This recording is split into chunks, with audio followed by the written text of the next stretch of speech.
Bismillahirrahmanirrahim. Assalamualaikum warahmatullahi wabarakatuh. Baiklah, kami dari kelompok 1 yang beranggotakan Edla Felina dan Nurina Nisa. Di sini kami akan membahas materi tentang Fraud and the Accounting Information System. Baiklah, saya akan membahas tentang Fraud and the Accounting Information System. Seperti yang kita ketahui, the Accounting Information System atau sistem informasi akuntansi sangat dibutuhkan oleh perusahaan untuk menghindari terjadinya kecurangan. Nah, sistem informasi akuntansi ini sangat penting untuk mencegah, mendeteksi, dan menyelidiki kecurangan atau fraud. Nah, untuk menghindari terjadinya fraud itu, suatu perusahaan perlu menerapkan pengendalian internal agar dapat mengatur dan mengkoordinasikan kebijakan manajemen dalam perusahaannya. Kemudian, semakin baik dari penerapan sistem informasi akuntansi ini, maka dalam perusahaan itu akan semakin baik pula pengendalian internal dalam perusahaannya. Baiklah, selanjutnya saya akan membahas tentang siklus pendapatan dan siklus pengeluaran. Siklus pendapatan atau revenue cycle adalah rangkaian aktivitas bisnis dan kegiatan pemrosesan informasi terkait yang terus berulang dengan menyediakan barang dan jasa ke para pelanggan dan penagih kas sebagai pembayaran dari penjualan-penjualan dari perusahaan tersebut. Nah, tujuan utama dari siklus pendapatan ini adalah untuk menyediakan produk yang tepat di tempat dan waktu yang tepat dengan harga yang sesuai. Nah, selanjutnya siklus pengeluaran. Siklus pengeluaran ini adalah rangkaian kegiatan bisnis dan operasional pemrosesan data terkait yang berhubungan dengan pembelian serta pembayaran barang dan jasa. Nah, tujuan dari siklus pengeluaran ini adalah memastikan bahwa semua pengeluaran kas sesuai dengan pengeluaran yang telah diotorisasikan. Baiklah, selanjutnya pada siklus pendapatan terdapat 4 aktivitas dasar bisnis, yaitu yang pertama memasukkan pesanan penjualan atau sales order entry, di mana proses memasukkan pesanan jualan ini mencakup 3 tahap. Yang pertama, mengambil pesanan dari pelanggan. Yang kedua, memeriksa dan menyetujui kredit dari pelanggan. Yang ketiga, memeriksa ketersediaan persediaan. Nah, yang kedua yaitu mengirim pesanan atau shipping. Proses ini terdiri dari 2 tahap, mengambil dan mengepak pesanan, dan mengirimi pesanan tersebut beserta dokumen pengiriman atau surat jalan. Nah, Departemen Bagian Perdagangan dan Pengiriman ini melakukan aktivitas pengiriman pesanan tersebut. Nah, yang ketiga itu penagihan dan piutang usaha atau billing and accounting receivable. Nah, aktivitas dasar ketiga dalam siklus akuntansi pendapatan ini melibatkan penagihan ke para pelanggan dan memelihara data piutang usaha. Dokumen yang dibuat dalam proses penagihan adalah faktur penjualan atau sales invoice. Nah, aktivitas yang terakhir dari siklus pendapatan ini adalah menerima pembayaran atau cash collection. Langkah terakhir dari siklus pendapatan adalah menerima pembayaran. Yang melakukan aktivitas ini adalah kasir. Nah, pada siklus pengeluaran terdapat 3 aktivitas dasar. Yang pertama, memesan barang, persediaan, dan jasa, di mana keputusan penting yang dibuat dalam langkah ini adalah mengidentifikasi apa, kapan, dan berapa banyak yang akan dibeli dan dari pemasok mana akan dibeli. Kemudian yang kedua yaitu menerima dan menyimpan barang, persediaan, dan jasa.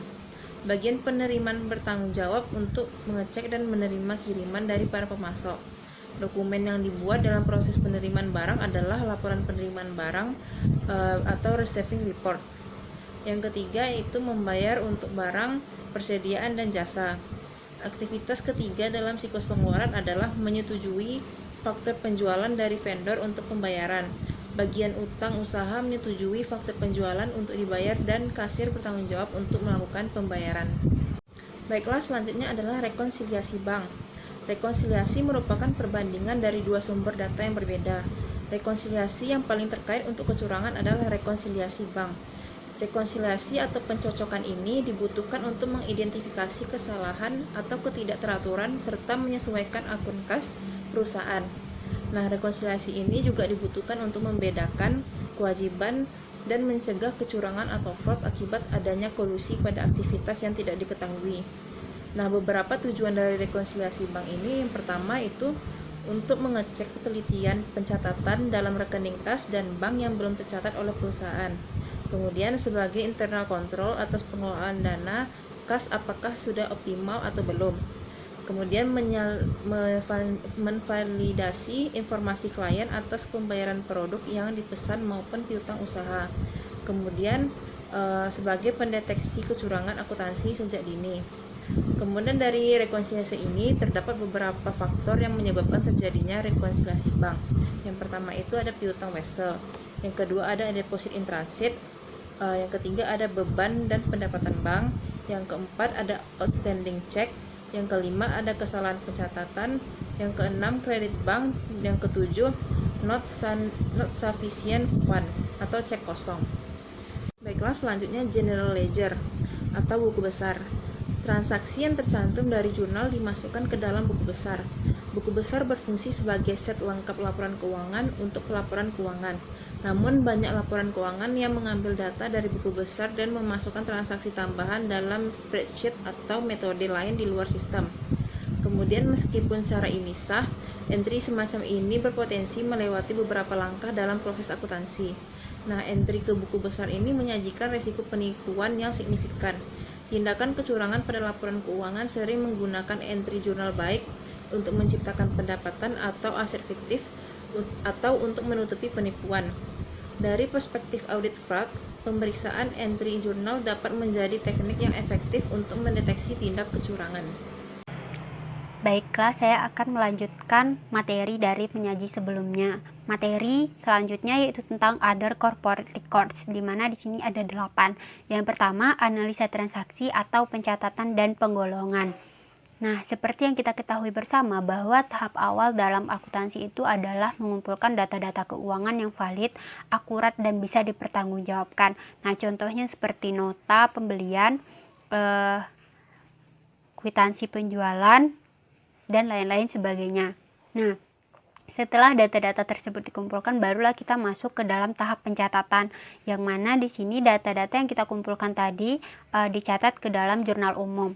Nah, selanjutnya masuk ke penggolongan, yang mana yang dicatat di dalam jurnal umum tadi dipindahkan ke dalam buku besar dan digolongkan berdasarkan jenis transaksi, tanggal, nomor, dan nama akun, dan lain sebagainya.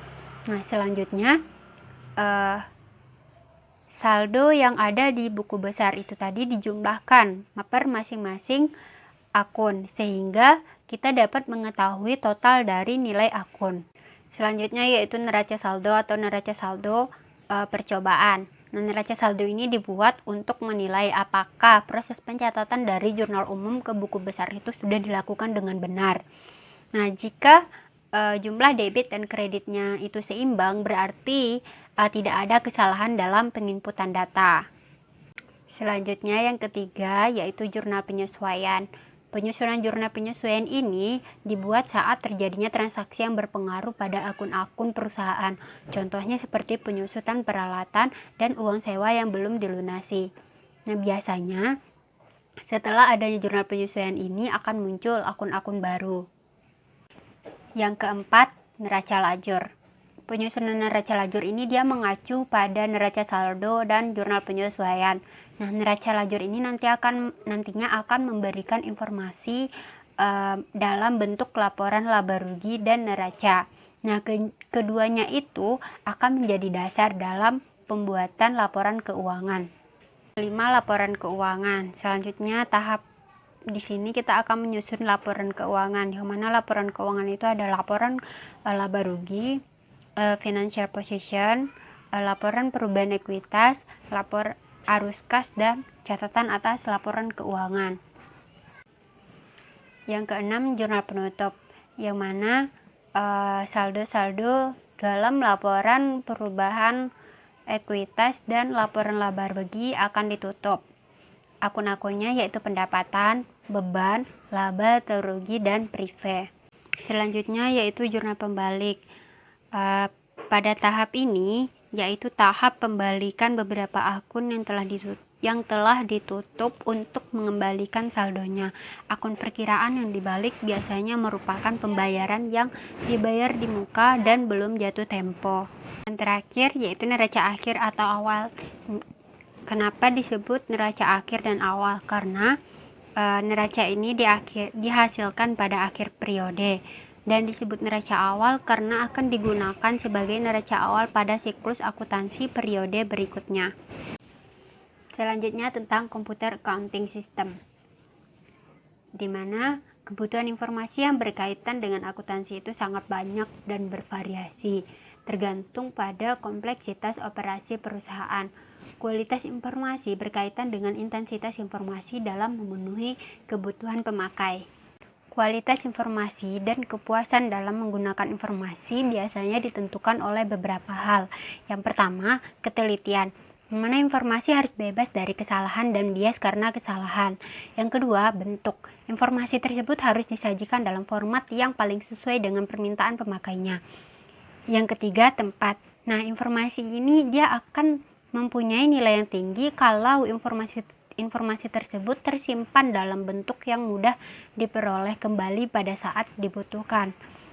Yang keempat, tepat waktu. Informasi harus tersedia pada saat dibutuhkan. Yang kelima, relevansi. Yang mana informasi harus berkaitan dengan tujuan diperolehnya informasi. Yang terakhir, reliabilitas. Informasi harus dapat diandalkan. Bila dipelajari dari sifatnya, proses akuntansi yang dimulai dari penjurnalan sampai kepada laporan keuangan itu bersifat matematis, sistematis, dan logis. Matematis karena hubungan buku besar dapat ditunjukkan dalam persamaan akuntansi. Sistematis karena urutan pengerjaannya jelas. Dan logis karena unsur pertimbangan tidak terlibat lagi, biasanya menjadi objek komputerisasi. Dengan sistem komputer, maka langkah yang paling kritis adalah analisis transaksi. Karena kalau langkah ini salah, maka hasil pengolahan data yang dilakukan oleh komputer selanjutnya juga ikut salah. Nah, yang menjadi persoalan penting adalah siapa orang yang tepat untuk melakukan data entry. Nah, hanya operator tertentu yang diotorisasi yang dapat melakukan tugas entry data.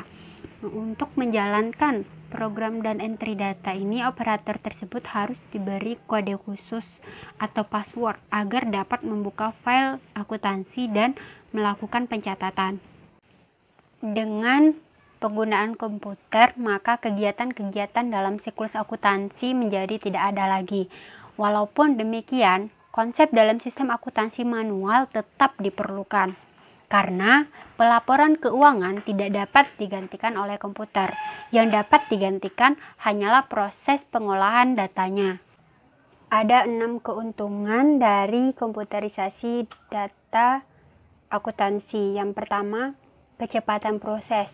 Sistem komputer dapat menghasilkan informasi keuangan yang relatif cepat dibandingkan dengan sistem manual karena komputer dapat melakukan beberapa pekerjaan secara bersamaan dengan kecepatan yang tinggi. Yang kedua, volume output yang dihasilkan lebih banyak. Yang ketiga, pencegahan kekeliruan karena tingkat ketelitian dan kepatuhan komputer jauh lebih tinggi daripada manusia. Yang keempat, posting dilakukan secara otomatis. Nah, hal ini dapat menghemat waktu. Dan yang kelima, pencetakan dokumen dapat lebih banyak. Dan yang terakhir adalah pengamanan data yang terjamin. Karena program komputer itu dilengkapi dengan password yang memungkinkan hanya karyawan tertentu yang dapat mengakses data akuntansi. Namun, komputerisasi akuntansi juga memiliki beberapa kekurangan. Yang pertama, diperlukan biaya yang relatif besar untuk membeli software dan hardware. Yang kedua, biaya maintenance yang relatif. Biasanya untuk yang baru implementasi dan belum ada karyawan yang bisa menggantikan konsultannya, biayanya bisa lebih tinggi. Selanjutnya, financial statement reporting. Laporan keuangan atau financial reporting adalah laporan keuangan yang ditambah informasi-informasi lain yang berhubungan, baik langsung maupun tidak langsung, dengan informasi yang disediakan oleh sistem akuntansi, seperti informasi tentang sumber daya perusahaan, earnings, current cost, informasi tentang prospek perusahaan yang merupakan bagian integral dengan tujuan untuk memenuhi tingkat pengungkapan yang cukup. Menurut SFAC nomor 1 tentang Objectives of Financial Reporting by Business Enterprise, tujuan pelaporan keuangan adalah Yang pertama, menyediakan informasi yang berguna bagi investor, kreditor, dan pengguna potensial lainnya dalam membantu proses pengambilan keputusan yang rasional atas investasi, kredit, dan keputusan yang sejenis. Yang kedua, menyediakan informasi yang berguna bagi investor, kreditor, dan pengguna potensi lainnya yang membantu dalam menilai jumlah, waktu, dan ketidakpastian prospek penerimaan kas dari dividen atau bunga dan pendapatan dari penjualan, penebusan, atau jatuh tempo sekuritas atau pinjaman. Yang ketiga, memberikan informasi tentang sumber daya ekonomi, klaim atas sumber daya tersebut, dan perubahannya. SFAC juga mengemukakan bahwa pelaporan keuangan harus menyajikan tentang kinerja dan earning dari satu kesatuan usaha tersebut, yaitu yang pertama, pelaporan keuangan harus menyediakan informasi tentang kinerja keuangan perusahaan atau financial performance selama suatu periode tertentu. Yang kedua, pelaporan kinerja keuangan tersebut berguna untuk mengukur earning power dengan seluruh komponennya karena para pengguna sangat berkepentingan atas prospek penerima kas bersih dari perusahaan. Yang ketiga, pelaporan keuangan harus menyajikan informasi bagaimana manajemen perusahaan mempertanggungjawabkan kepada para stakeholder atas pengelolaan sumber daya ekonomi yang telah dipercayakan kepada manajemen. Sedangkan tujuan laporan keuangan menurut Robler Report menunjukkan struktur hierarki dari tujuan akuntansi. Yang pertama, tujuan dasar laporan keuangan adalah menyediakan informasi untuk membuat keputusan ekonomi. Yang kedua, pemakai informasi memiliki keterbatasan wewenang. Yang ketiga, memberikan informasi yang dibutuhkan oleh investor dan kreditor dalam menaksir earning power dan aliran kas perusahaan, perbandingan dan evaluasi aliran kas, baik jumlah dan ketidakpastian yang meliputinya. Earning power adalah bukan semata-mata kemampuan dalam menghasilkan laba bersih, tetapi meliputi kemampuan perusahaan untuk menghasilkan kas. Laporan keuangan terdiri dari laporan posisi keuangan, laporan laba rugi komprehensif, laporan perubahan ekuitas, laporan arus kas, dan catatan atas laporan keuangan. Laporan posisi keuangan atau yang dulunya kita sebut dengan neraca melaporkan aset, liabilitas, dan modal entitas pada tanggal tertentu. Nah, laporan ini merupakan sumber informasi utama tentang posisi keuangan entitas karena merangkum elemen-elemen yang berhubungan langsung dengan pengukuran posisi keuangan, yaitu aset, liabilitas, dan ekuitas. Laporan laba rugi dan komprehensif lainnya adalah laporan yang mengukur keberhasilan kinerja perusahaan selama periode tertentu. Laporan perubahan ekuitas menyajikan informasi tentang perubahan ekuitas perusahaan awal dan akhir periode. Pelaporan yang mencerminkan naik turunnya aset neto perusahaan selama periode, baik yang berasal dari setoran atau distribusi kepada pemilik, atau yang berasal dari hasil atau kinerja perusahaan selama periode berjalan. Laporan arus kas merupakan laporan yang menyajikan informasi tentang arus kas masuk dan arus kas keluar dan serta kas suatu entitas untuk periode tertentu. Nah, melalui laporan arus kas, pengguna laporan keuangan ingin mengetahui bagaimana entitas menghasilkan dan menggunakan kas. Sedangkan catatan atas laporan keuangan memberikan penjelasan gambaran umum perusahaan, ikhtisar kebijakan akuntansi, penjelasan pos-pos laporan keuangan, dan informasi penting lainnya. Terdapat hubungan penting yang mendasari laporan keuangan. Yang pertama, pendapatan dan beban yang disajikan dalam laporan laba rugi komprehensif mengakibatkan perubahan dalam aset dan liabilitas dalam posisi keuangan. Yang kedua, laba bersih mengalir ke dalam laporan perubahan ekuitas dan mengakibatkan determining penting dari saldo akhir periode laba ditahan. Yang ketiga, saldo akhir akun ekuitas memberikan kontribusi dalam laporan ekuitas sesuai dengan jumlah yang sama di pemegang saham bagian ekuitas. Yang keempat, saldo akhir dari laba ditahan. Yang kelima, saldo akhir kas dalam laporan arus kas. Yang keenam, arus kas dari kegiatan operasi. Yang ketujuh, aktivitas operasi yang mencerminkan arus kas positif dan negatif dari perubahan aset. Yang terakhir, pembiayaan kegiatan dalam laporan arus kas. Baiklah, itulah penyajian video dari kami. Terima kasih atas perhatiannya. Mohon maaf apabila ada kesalahan. Kami akhiri dengan wassalamualaikum warahmatullahi wabarakatuh.